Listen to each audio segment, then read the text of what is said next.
All right, straight from the smart farm to the bench. And as you know, many of you know, tomorrow is the reading of the budget, 4 trillion shilling budget. We have a panel of guests here from across the board to talk about how it will affect them and you. From the far end, Dr. Barack, with the 2 R's, Muluka, political analyst. Right next to him, Njugush is a content creator. Many of you know him on the various socials. Right next to him is Fanya Mambo. Yes, that's his real name, Fanya Mambo Kenodia, also political analyst. And right next to me is a comedian turned activist, Eric Omondi, with a brand new 3-piece suit. Hey, boss. My brother. Kuna mali mtu ameumia. Dr. Barack, let me start with you on the far end. Tomorrow's reading of the budget. How do you see it? Because every year it grows by another trillion, another trillion, another. Last year when it was 3-point-something trillion, there was an outcry. Tomorrow is 4 trillion and change. How do you see it? Well, first of all, thank you very much, Jeff. Allow me to begin by appreciating the panel. As you can see, this time round, I'm here with the young Turks. Turks, yes. T-U-R-K-S, not tax, T-A-X. So I'm here with the young Turks. And as an elder, you can see I have begun my succession. They're the ones who are going to take over the baton. Yes. And as they take over the baton, and we are talking about taxation, we must start asking ourselves what the impact on the younger generations is going to be, because over the years, over the decades, it has always been an upward trend. Sometime in the past, the media would come up the following day and tell us that this was the poor man's tax or the poor man's budget. They would look at various items here and there, and they would say, oh, the ordinary mwananchi has been favored by the budget. Then, of course, a few days later, they would set in mini budgets, and they would start going into those spaces that had apparently been spared. This time round, we have gotten into that place where the powers that be have thrown all pretext through the window. It is basically skinning you alive. The debate has been on for about a month now, and therefore we don't expect that there's going to be anything new. There are not going to be any surprises. We know about the on-raging debate about the finance bill, which is supposed to bedrock the budget. And so the budget has already, in point of fact, been in the public space. And as it is read, it is basically going through the motions of the same things that we have been hearing. Prices of virtually everything being hiked, new and higher taxes being imposed, and all of them eventually finding in a manner of speaking, if I could use an oxymoron, a safe space in the finance bill. Absolutely. And you are aware, of course, that in the past, State House did say they were watching to see whether there would be any member of Parliament who would be opposed. Of course, tomorrow is not the day when they are going to pass it. The process moves to the next stage. But it's behind that kind of history and background, and where Parliament itself is hostage to the executive. Absolutely. Jugush, how is it going to affect you as a content creator? First things first, I think as a young person, I think we have a lot to worry about because we are not inspired. There's no hope that inspires the young people. When you look at what's happening, to start with, the people you thought you elected to go and represent you are not doing what they're supposed to do. Like the other day, I was quite ashamed to hear 2 or 3 parliamentarians saying they have not read the finance bill. And one said, why would you make noise of something that maybe haikuhusu? That's the exact word she used. And those are the people we are expecting to represent us. Those are the people we voted for to represent us. So that aside, and as everything now is going through Parliament from the finance bill, now the budget is going to go through there, we don't have hope because we keep adding on to the debts we have. Yes, we are paying. There are those that are due. We keep paying. But of course, we add more to whatever already we have. Last year, I think we did 3.7 trillion. That's the budget. I think that's where it was. Yeah. Now we are talking about 4 trillion. It will keep. So by the time I'm of age to be able to know A to Z, I think we'll be having a lot of baggage. Remember what we are experiencing. I think it's from now the other government where we overborrowed, and now we have to borrow again so that we pay. And we are saying in every 100 bob we collect, around 7% goes to pay debts. And what is remaining is what now is used to pay someone, is used for development. And already for the 20-something%, we are not having it. We don't have the best health. We don't have the best education. As a young person, I think that worries me, that tomorrow I won't be able to afford education for my kid. Right now is when we are taking care of our parents. So what happens when they need health and I cannot afford it? Yeah, that's why we have a lot of WhatsApp groups. So when to come to content creation, the budget affects me in what is, because again, we go back to taxation because that's what informs how they are going to meet this budget. They are saying they are going to tax ABCD in terms of content creation. All right? So my worry is, will I see money put in, budgeted, to be able to facilitate my production? To be able, or is just taxing and taxing? Because once and the reason why I'm saying this, as a content creator, we are hidden in youth empowerment, at times in sports and culture. Culture is very wide. So in terms of content creation, and that's where a lot of youths, again, we've been let down. We go to school, there are no jobs. So what do we do? Okay, speaking of being let down, Fanya Mambo, we're supposed to have an opposition in this country. It doesn't seem to exist. Yes. Or the little opposition that was there is now, they've been compromised, for lack of a better word. I wouldn't want to say that. You see, those are symptoms of what the actual problem is.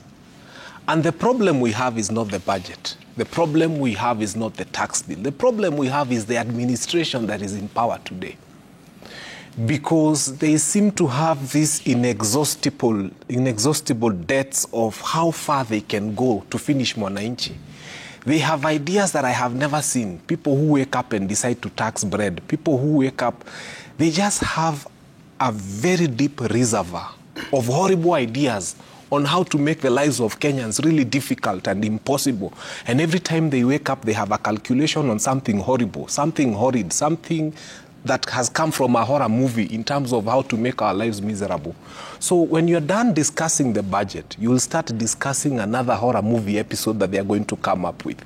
Because every single day, they go deeper. And you think they've gone deep enough, and they've gone so far into our pockets. I started a campaign at some point, and I was saying, we need to come up with a limit and say that 70% is sacred. It's for me, it's for my wife, it's for my children, it's for my daughter. And 30% you can tax up, because if you don't set a limit as to how deep this government can go into your pockets, they will go all the way. In fact, they'll get to a point they'll be taking your salary, which is what they are doing now. They decide how much you take. They give you 2 shillings, they take 98 shillings. Because that's where we are. And Kenyans tend to think it's not true. Because when you see the deductions on your salary and about 35% goes, they are not done with you. When you decide to wake up in the morning and take a cup of tea, that I say the water is taxed, the milk is taxed, the sugar is taxed, the cup you're using is taxed, the bread. So basically you end up taking a cup of taxes in the morning and then you go to work. And this is how far it goes. Then the minute you leave and you brush your teeth, the toothpaste is taxed, the car, everything, literally everything you can imagine. By the time you're getting to your workplace, you're just an epitome of what taxation is all about. So it is not the finance bill that is the problem. It is not even the budget that is the problem. It is the administration that is in place that is the problem. And every single day they come up with ideas on how to make our lives even more difficult. Eric, Yes. we all know you Yes. as a comedian. Suddenly, you're online, you're on socials, you're all over the place as an activist. When did that transition take place? So, Jeff, I've been a comedian for 17 years. And while I was doing comedy, I amassed a followership. I'm the most followed Kenyan. But do you say? But I don't mention. So this is what happened. I asked myself, what have I ever done to give back to Kenyans? Kenyans have attended my shows, bought my products, corporates have given me adverts, but I've never visited even a children's home. So I said the best thing I can ever give back to Kenyans is my voice, is my platform, is to fight or to speak for the voiceless. And that's how it began, with activism, and also we do something called Sisi kwa Sisi. And today we are seated here on JKL discussing yet again the finance bill, which we did last year. Correct. And Jeff, I want to personally call out the President of the Republic of Kenya, William Samoei Ruto. He's the head of the government. And the problem we're experiencing today is an issue of promises that were not kept. The President campaigned for 5 years, or let's say for 2 years. And his rhetoric, his message was simple, that if I get elected, I will deliver to you, and these are his own words, serikali ya mama mboga. And he asked us, munamanisha huyu boda boda, yani huyu mama mboga, yani munasema tukiingia pale tuinue huyu, yani bottom up, nyinyi ni wangwana. Jeff, as I'm seated here next to you, it is the exact opposite. The priorities of the Kenya Kwanza government are upside down. The taxes that I'm talking about here, that people are being overtaxed. If you go and read, hii pesa inaenda wapi? They have so far gone to all the state lodges, including the State House, and renovated 2.8 billion in 3 months. In 3 months? In 3 months. The president has traveled 68 times. And he carries a delegation, like the ones to the US. Jeff, I have them here. I'll leave them with you. The people who traveled, where they slept, how much they spent. It's all there? It's here. How much they spent? It's public knowledge. The money that Joe Biden gave to Kenya, vis-a-vis the money that was spent on that trip, including the plane that was used, the math is not mathing. And Jeff, I want to tell you one thing, We must hold this government accountable. It is like lying to a girl or a woman that hii suti ni yangu, hii gari ni yangu, hii nyumba ni yangu. Ukifika unapata ni nyumba ya Jeff. They have budgeted for cars, luxury cars. They have budgeted and Jeff, I want to challenge the government. We are all suffering. And today I'm here to talk on behalf of Mama Mboga. Because that is the basis upon which we voted, or people voted the president, Mama Mboga and Boda Boda. We can never forget her. I want to challenge the government, because we're all suffering, including from the president to the deputy president to the CSS, to the PSS, to the members of parliament, to take a pay cut. For just 1 year. For just 1 year. Jeff, for just 1 year. Just 12 months, let's take a pay cut. Now I have petitioned, I don't know how far it will go. I have petitioned the President of the Republic of Kenya to travel less. Good luck with that. I told you, I don't know how far it will go. It is in court. Utaiona kesho. Okay. We have requested, petitioned, because there are some of these things that the Foreign Affairs Minister, the Prime Cabinet Secretary, he can go. Ababu waende zingine.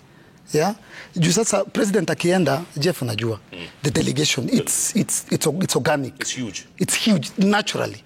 So the president does not need or does not have to go to every invitation because it's the taxpayers' money.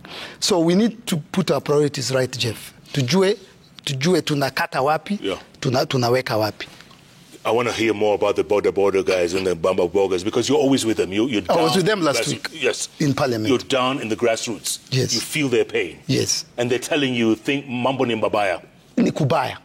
Tulidanganywa, tunaumia, they're suffocating. Good. I'm going to take a break, come back, read sports, and then come back to the bench. Eric, Fanya Mambo, Njugush, Barak Maluka, we're going to talk some more about this. How is it going to affect all of us? And what can we do about it? I mean, you are petitioning the president to travel less. Is that going to happen? What else can we do as individuals to make sure that this country doesn't go to the dogs? I mean, Nikobaya, bro. Bye. Wow, great discussion, folks. There's more coming up ahead. Keep tweeting at Koinange Jeff, at Citizen TV Kenya. The hashtag is JKLIVE. JKLIVE takes a break. I'll be back. We'll read quick sports and then back on the bench to talk some more on the budget. 4 trillion shilling budget and, of course, Finance Bill 2024-2025. Jeff Koinange Live takes a break. We'll be back in a moment. In the meantime, coming up.